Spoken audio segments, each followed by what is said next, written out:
So let me just start by saying this has been an Omegaverse month.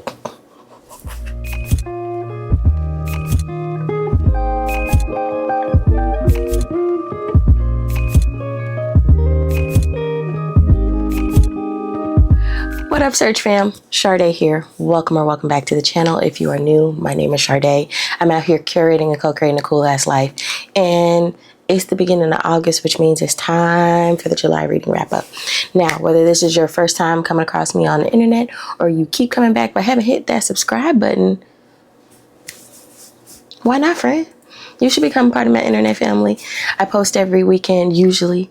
And just keep up with all the shenanigans over here. I'm having a good time. We're having a good time. And I see the new subscribers. So, hey, welcome to the madhouse. Like I said, we're doing the July reading wrap up. And I'll say, I was taking down books this month. I really was. It felt like I was churning them out. So we have 5, technically 4 in the physical pile, and the rest were either digital or audiobooks. Now, we'll do as always, the physical books first, and then we'll do the audio and digital books. We have one holdover from June because I finished it after I filmed the video for June's reading wrap up, and that is Blood Debts by Terry J. Benton.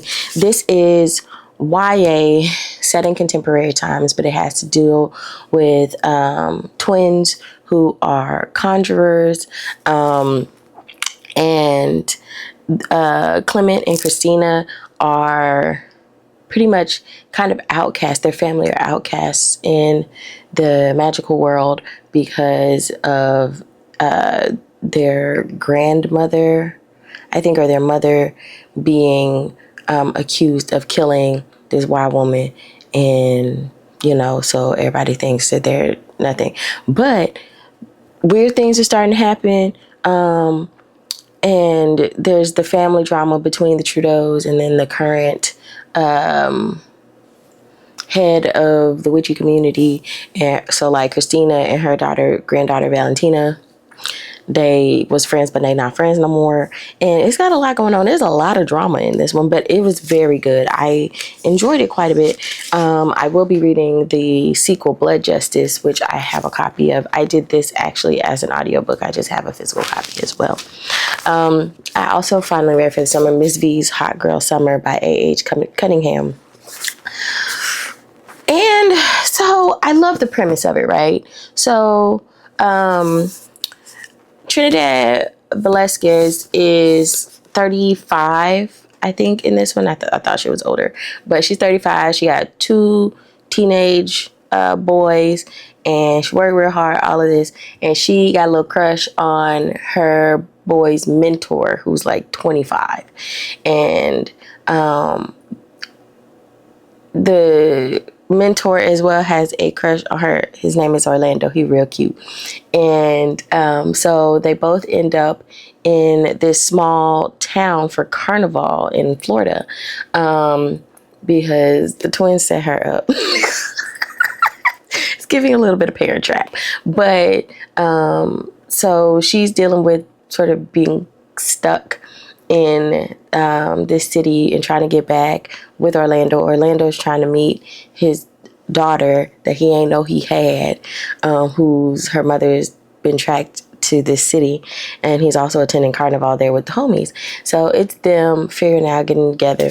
I'll tell you what I did not care for about it. I think, and this is just probably my own sort of pickiness, when there is just like the clear, immature communications and all of that.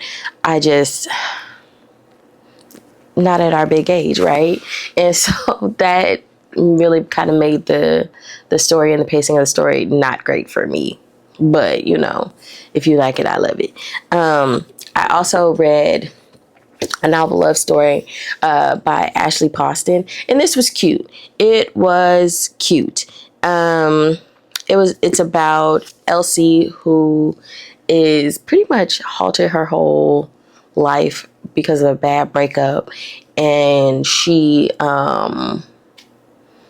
is supposed to be going on a book retreat with her friends, but something comes up in the back out. So she decides, I really need this. I'm gonna go myself. Da da da da da.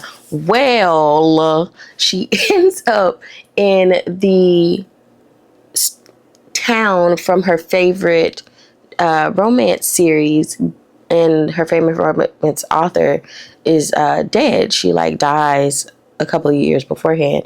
So like in that, with her her breakup and things, has her just like kind of crashing out a little bit. So she goes here and she like meets this grumpy bookshop owner, and she ends up staying in his attic because you know the town is like, it's like Cheers. Like here is a small town, and you know everybody know everybody, and she's like meeting the characters from this series and like trying not to mess up with the storyline or whatever, but and then it's a follow for the Kirby bookstore owner. But the plot twist was actually really good, really well done, and so I thought it was cute. I did like the Dead Romantic better, although the characters from the Dead Romantic do appear in this, so I did like that. There's a little cameo, you know what I'm saying? And so I really enjoyed that part. But the story and stuff, it was adorable, very warm, you know, cozy kind of read. But, you know, it was just, you know, okay for me. Would I say pick it up? Sure. Yeah, it's a good time. It's a good time. Now, I done told y'all.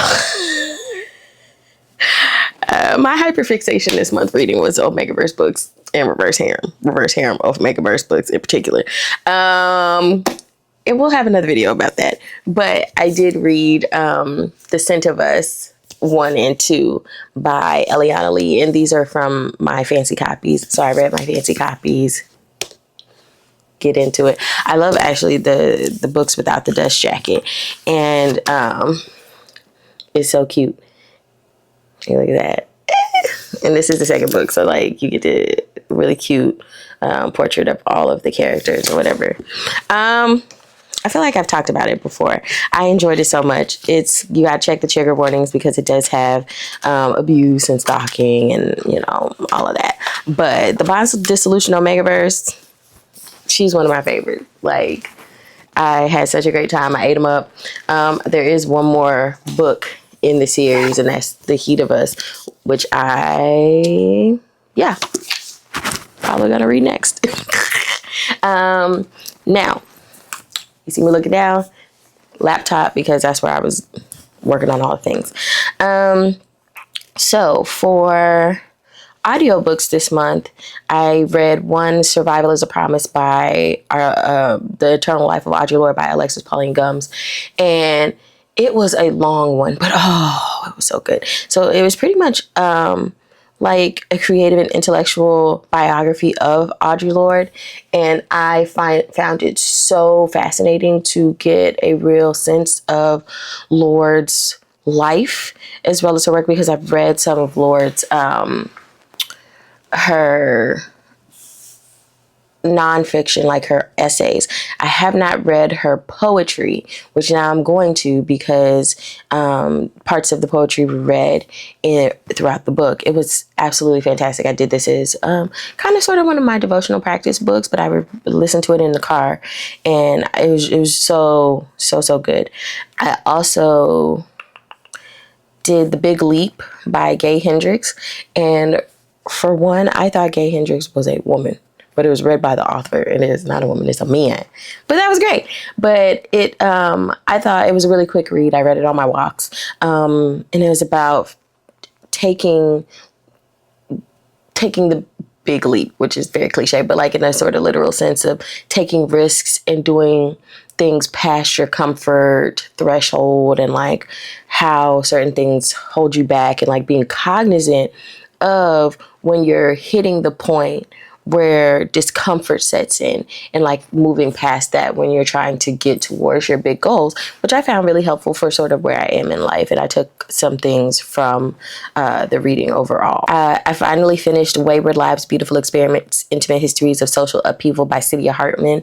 And I enjoyed it. It was really good, especially as I continue to think through sort of in my research work, resistance and like the historical trajectory of love, of what Black people fighting back against these prescriptions and things like that, because it's set in the early 20th century and it's talking about life in cities, particularly like New York and Philly, and sort of laws and social mores around acceptable behavior, acceptable lives, and how much it was tied to things like being married and, you had miscegenation laws, so like not being in, gay or interracial relationships, so many things, and or even just like living alone as a woman and being a single parent and things like that, which,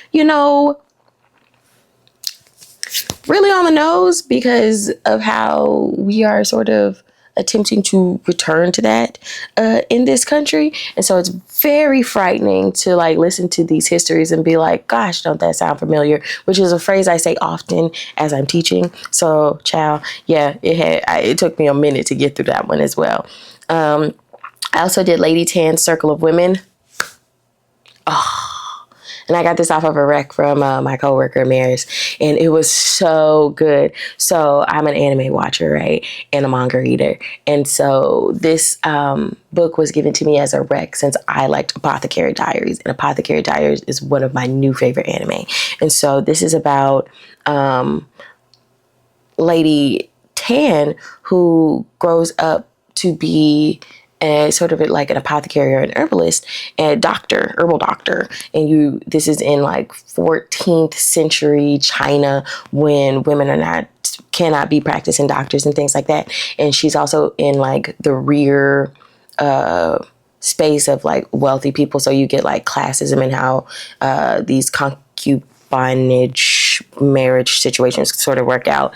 And like she's learning to take care of the women of the house and like all the things. There's also murder and some more things, poisoning. It was great. It was an amazing time. I enjoyed it so much.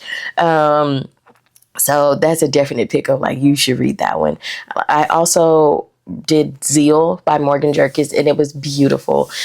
Sort of intergenerational story of love and loss and like how a family develops, and it's set in Reconstruction, so just after the Civil War, and goes through like 2021, so COVID era, like lockdown part of the pandemic, and it was gorgeous. It was gorgeous. It was difficult. I cried. I enjoyed it so much. So yeah, definitely pick it up, especially if you're into historical fiction. I'm usually not into historical fiction, but I guess I can't say that because I do read historical fiction-y books, especially like a lot of classics, especially like Black classics. So I don't know, maybe I am okay with historical fiction, but whatever. The Haunting of Tram Car 15 is a novella by Peter Djeli Clark, and we know at this point I love Peter Djeli Clark. So The Haunting of Tram Car 15 is in the Dead Jinn universe, and it's almost like a prequel to The Master of Jinn, and it's about these detectives, these supernatural detectives who get called in to investigate why this tram car is being haunted, but the backdrop of it is against like women in Egypt getting the right to vote, and it's like 1920s, 1930s. So it was super good. I loved it. I did the audiobook for this one as well, and The Master of Jinn is on my my list of books to read. So maybe I'll pick that up get to it before the end of the year, because it's been sitting there and I do want to read it. Unmasking Autism by Dr. Devon Price. Child had me in tears. And just like thinking through like the various ways in which autism looks and sort of how it manifests, especially with other comorbidities like ADHD and bipolar disorder and all the things, and even like misdiagnoses, but also how one lives with those things, right? And then Witchcraft for Wayward Girls by Gay Hendrix. This I picked up like kind of randomly. I think because I saw it in the bookstore and I'm like, okay, this sounds good. What I didn't realize is that it's set in the 60s and it's about pretty much a halfway house for girls who've gotten pregnant. And it was good. And like the sort of witchy aspect of it, of them trying to assert themselves and like exercise choice and power, that was really good. But child, I was pissed the whole time, especially when I was like, yo, this is not very far off from what probably happened in the 1960s. And you get the historical things that sort of are happening at the same time as you have this group of girls who are all in this home to have their babies. And then, they take the babies and they were selling the babies off. And so you get them the baby and you go back home as if nothing happens. Like, and it's just like socially your community's like, oh, you went away to camp. You went away to help take care of a sick family member for 10 months. And you come back and it's just like, woo woo and whatever. Again, kind of on the nose for where we might be going. But I was just like, so I guess it was good in the sense that I had a lot of, sort of reactions. For digital books, I read Bewitching Rhaego finally, which is the 8th book in the Cunningham series, and by Victoria Aveline. I was not disappointed at all. We love our baby Rhaego, our sweet horned demon king.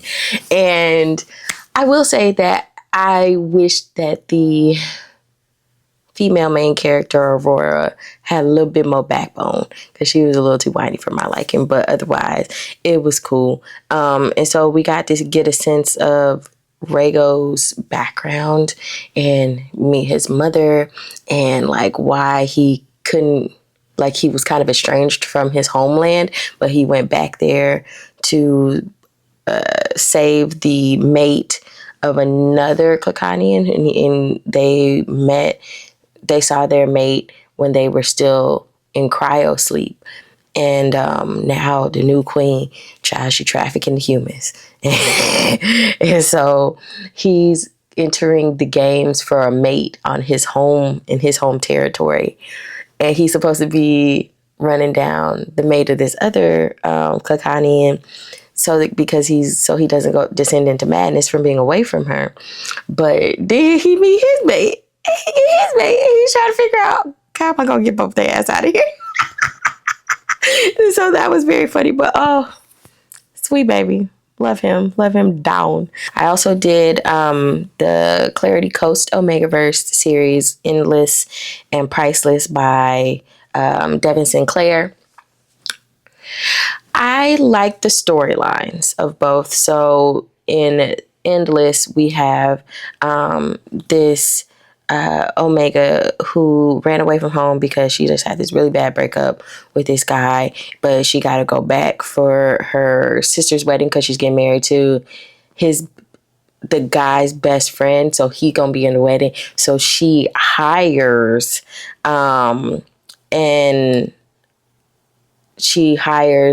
a pack of like alpha escorts to escort her to the function for the week, because they wealthy or whatever. And come to find out, she they mate. So now they trying to figure out how we gonna get her this money back and convince her that she ours and we not just doing what we're getting paid for. It is a good time. The writing, meh. But the characters were compelling and it was well done. And I like the story sort of overall. The spicy scenes, I guess because I read so many romances, I was just like it did what it did, but same thing with Priceless. Now, Priceless is about the FMC from Endless, one of her best friends, and I can't wait till the third book comes out with the other best friend. But her best friend's name is Ocean. I don't remember the other girl's name. But Ocean is plus size, and this is like a big part of the plot. And, the fat phobia of it all, it make you feel things. But she gets sold off into a marriage by her aunt and uncle, who are her guardians. And it's a whole lot of family drama behind that. And child, but these alphas are billionaires. And they actually meet her at a charity function that she has to be there for the family because it's a whole lot. And they're like, oh, she fine. She fine as frog hair. We want her. How we gonna get her? Ooh, her uncle opportunistic. Got it. So she's trying to, like, she's under the impression that we gonna do this for a year, then they gonna sign my trust over to me and I can be free because they keep her under thumb and just criticize her so much and da da da. But it was good. I like this one a lot better than the first one. The first one was I was entertained. I had a good time. This one I had a really good time.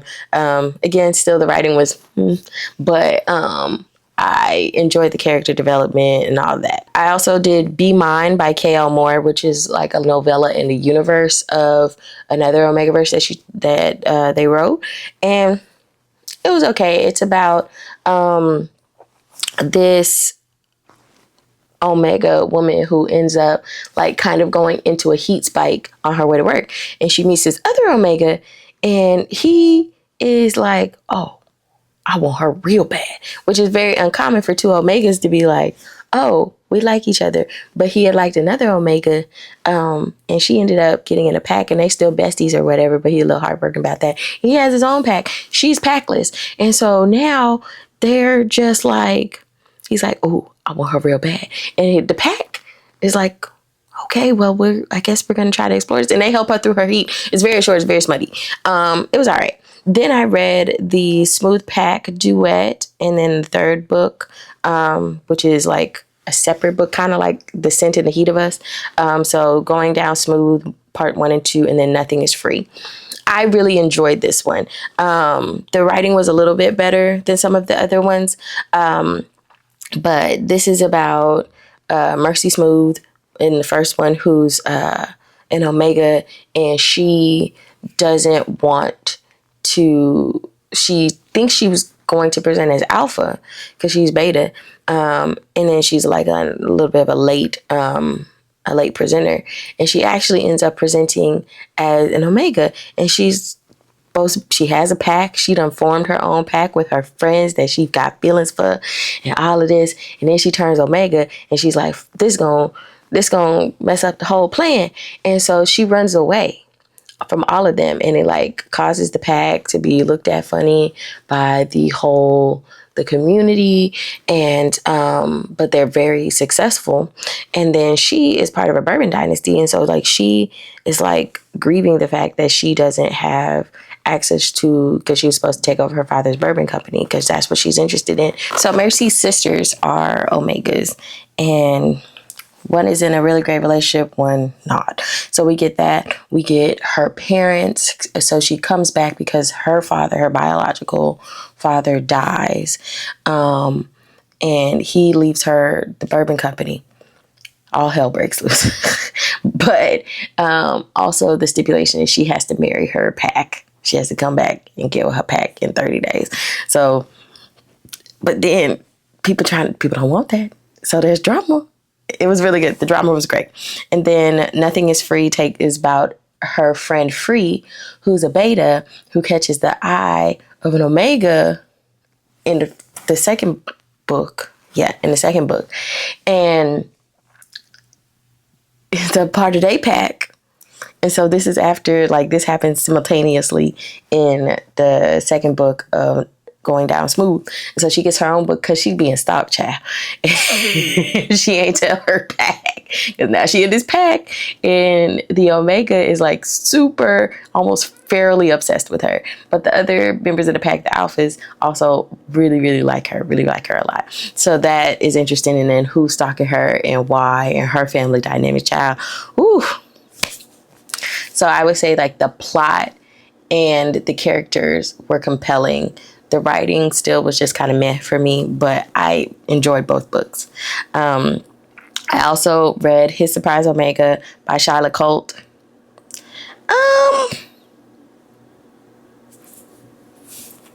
It was all I will say that this is like the main character is at work and she meets this alpha and he sends her and she like him, but he's also like very grumpy and everybody thinks he's scary. And then they're like, she goes in the heat because of him. And he's like, oh, gotta take you home. But his pack, because he's the heir apparent to his pack, and his pack is like, where you get this Omega from? You just, so we gonna contest it because the uncle wants his son to take over as the pack leader. It's short. It was like 58 pages, a lot of drama in those 58 pages, but it was all right. The writing wasn't the best. I probably wouldn't pick this one up again or suggest it to people. But then I also read Not Their Style by AJ Shirley, which is Naughty Omega's #1. And this one is, gotta check the trigger warnings. This is another abused Omega who runs away, gets hit by a car. And so the alphas freak out and they take her home because, and it's not, she didn't get hit bad. She got clipped by the car really, but it's her condition because she done ran away. She ain't had no shoes. It was snowing, child. She is about to die. And then they start slowly realizing she their mate. Well, the first three are like, yeah. And then the last one, who's the sort of like prime alpha, he's like, she is not fit for being our mate because we got a reputation to uphold, and his family drama got him feel like that, and he don't want to give in to the fact that she is their mate. And boys. But it was a cool time. It was a cool time. And then I also read the Bleeding Hearts Club, which is a reread for me, a summer novella. And I read this as an arc when Morgan Blackwell wrote it. And I thought it was so sweet. So I actually read the actual Kindle version and saw the updates that she made to them. So I love this story. It's so funny. It's Theo and Mina. They meet because Mina runs into him literally and he spills coffee on her, and they're going to this island for a retreat. Mina, because her best friend is like, you need to go and find somebody to love. I booked this for you, go back up, girl. And she's like, what? Because she's grumpy and she's very goth, and like Theo is like, he come to find out he is a vampire, and this is like a shifter event of magical folk, and he's a vampire, and he's also like very surfer, curly blonde hair, blue eyes, golden retriever. He's so baby. And so watching them get together, especially because he can hear thoughts, like not because he can read them, but he can just hear them because he has very good hearing. And so it's them getting together, and it's a very sweet story. I really wish that Morgan would do the second book because I kind of want to know what happens with the best friend is the best friend in the magical community. Then I want to know if Theo's best friend, Emmett, if he gonna get a love story because he's a werewolf. So I don't know if she's gonna ever get to it, but these are things outstanding for me. I think that's all of it. Yeah, we did it, friends. I hope you found something interesting in these books. What y'all been reading for the summer? Let me know. As always, friends, don't forget to like, comment, subscribe, tell a friend about the channel. I'll see you in the next one. Bye.